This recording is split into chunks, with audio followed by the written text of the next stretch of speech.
Ladies and gentlemen, students of life, self-responsibility is power. Real change begins the moment you accept that your life is your responsibility, not your circumstances, your past, or other people. You know, one of the most difficult but most liberating truths we ever come to accept is this: your life is your responsibility. Not your parents, not your pasts, not society's, yours. And while that might sound heavy, it's actually where your greatest power lies. Because if you gave that power away through blame, through excuses, through waiting on someone else to change it, you can also take it back. Now, this isn't about denying what happened to you. This is about reclaiming what's still possible for you. And that starts when you move from a mindset of reaction to one of conscious authorship.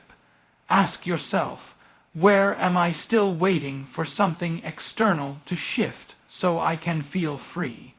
Whether it's a boss's approval, a partner's validation, or the perfect set of circumstances, if your peace depends on anything outside of you, you've handed over the pen that writes your story. Taking responsibility means asking harder questions.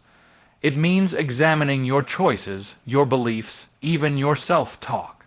It means saying, I am where I am because of what I've allowed, and I can choose something different now. That's not blame. That's ownership, and ownership is the birthplace of transformation. Because here's the truth: you may not be at fault for everything that happened to you, but you are responsible for what you do with it. And the moment you fully accept that, you stop waiting and you start rising. Awareness is the first step to transformation. You can't fix what you don't face. Recognizing patterns, beliefs, and habits is the foundation of taking back control.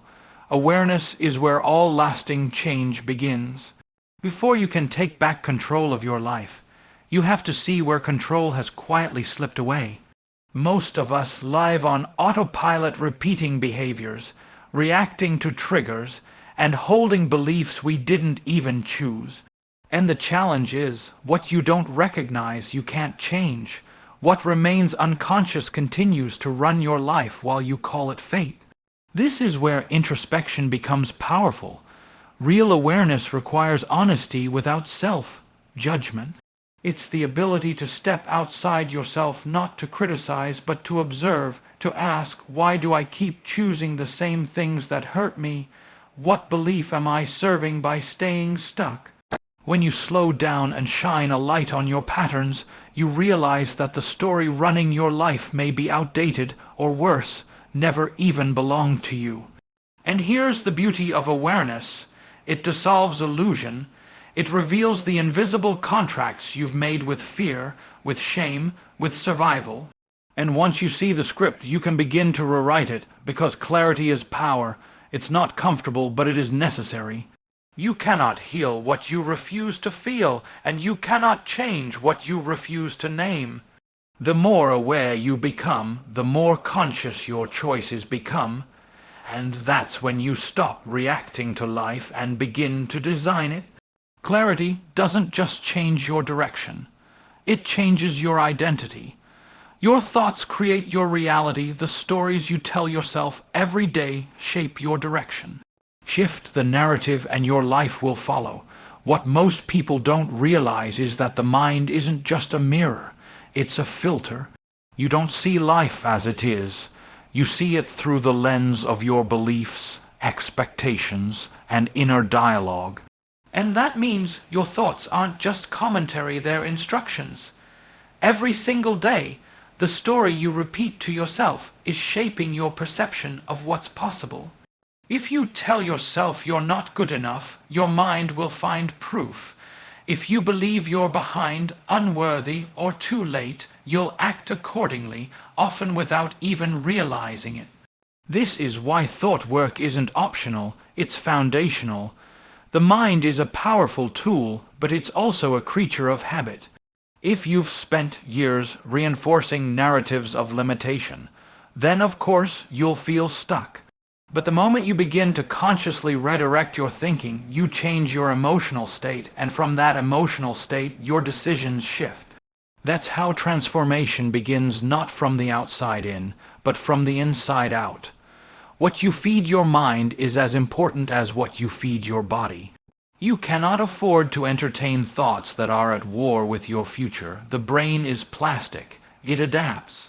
But it can't rewire itself while you keep reinforcing the same scripts.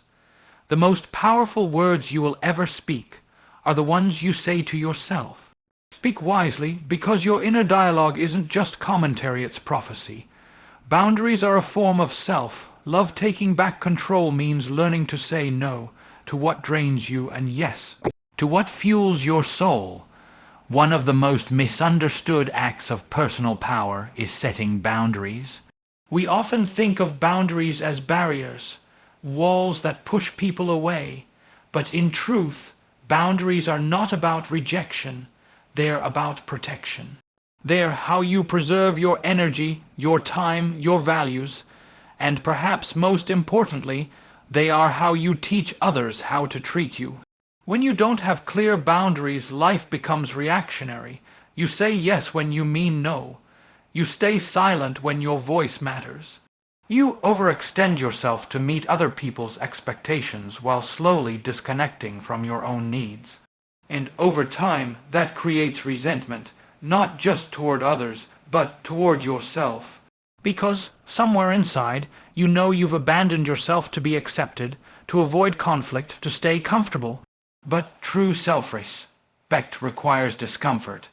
It demands you confront what you're tolerating. It means recognizing that love without limits is not love, it's erosion. Saying no isn't a betrayal of others, it's a commitment to your own alignment. And here's the deeper truth. Boundaries aren't just about keeping things out.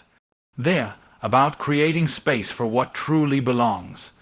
When you protect your peace, your purpose becomes clearer. When you stop shrinking to make others comfortable, you finally start living in your full power. You are not here to be everything for everyone. You are here to be fully, unapologetically you.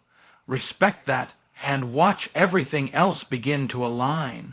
Daily habits shape your future. Control is not a one-time decision. It's built in daily disciplines. Tiny choices lead to massive change. We tend to wait for motivation, for some spark, some external push to finally change our lives. But the truth is, real control isn't sparked by moments. It's sustained by habits. Your daily behaviors are the architecture of your future. The way you begin your morning, the thoughts you rehearse, the actions you repeat when no one is watching, these are the quiet, invisible choices that create loud, visible outcomes. Discipline is not about perfection. It's about alignment. It's the recognition that every small decision is a vote for the kind of person you want to become. So if you want to take back control, you start with your systems, your rituals, your responses. You don't wait to feel like it. You decide to do it because that's who you're choosing to be.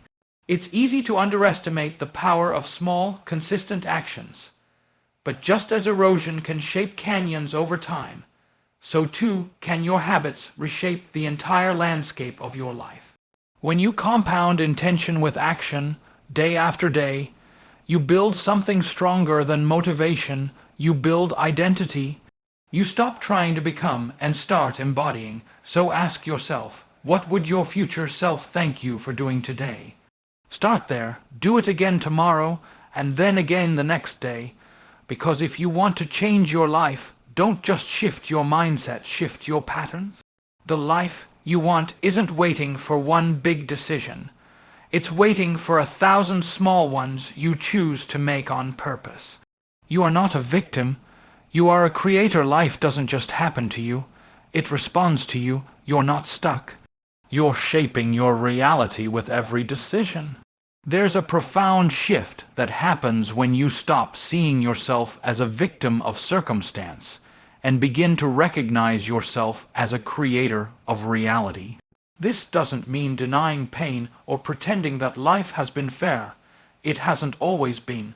But it means choosing not to be defined by what happened to you, and instead being shaped by how you choose to respond through it. That's where your power lies. So many of us carry narratives inherited from survival. This is just the way I am, or this is all I've known.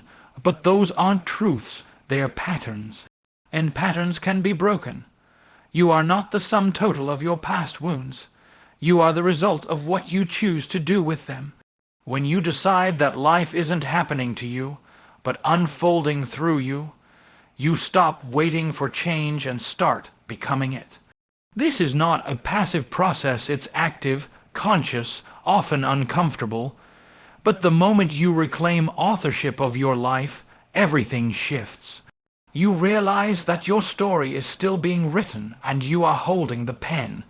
That doesn't mean control over every event, but it does mean responsibility for how you interpret, integrate, and evolve through each one. At some point, you have to choose. Will you live as the echo of your past, or the architect of your future? Because your life will expand in direct proportion to your willingness to own it.